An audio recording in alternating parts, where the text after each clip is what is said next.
Salut Brian, Salut Laurent. on va parler de la cannelle en complément. Et est-ce que tu peux nous donner, je crois que tu as 3 points en fait essentiels sur ce complément alimentaire. Ouais, alors les bienfaits de la cannelle, on les connaît en termes gustatifs.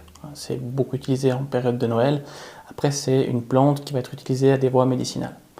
3 impacts intéressants. Premier impact sur la fatigue. Il faut savoir que c'est un sympathico-tonique, donc ça va stimuler ton système en cas d'asthénie, en cas de fatigue. Deuxième point intéressant au niveau digestif, éviter qu'au niveau de ton intestin, il y ait de la fermentation et de la putréfaction, donc en cas de dysbiose, c'est-à-dire d'une altération de ton microbiote.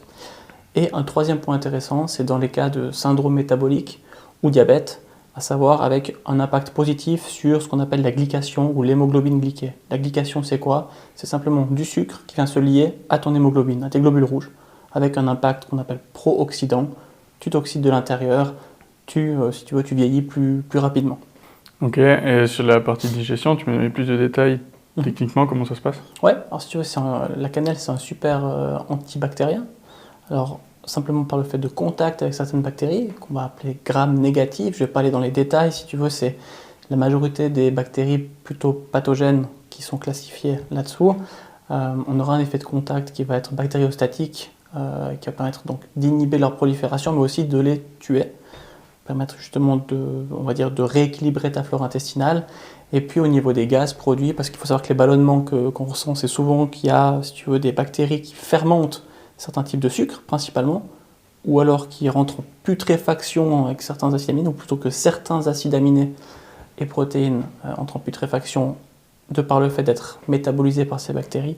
Tous ces gaz produits, si tu veux, avec la cannelle, on peut les amoindrir ou du moins les diminuer, ce qui fait que la majorité des symptômes diminuent et puis qu'on va vraiment aller à la source du problème, à savoir corriger ton microbiote. Ouais, ok. Et puis sur les dosages, tu as quelques infos en fonction des différentes fonctions ou utilités? Alors si tu veux, pour la partie digestive, ça va être intéressant d'en avoir un petit peu, mais tout le temps. Tu pourrais être sur du 150-200 mg 2, 3, voire 4 fois par jour.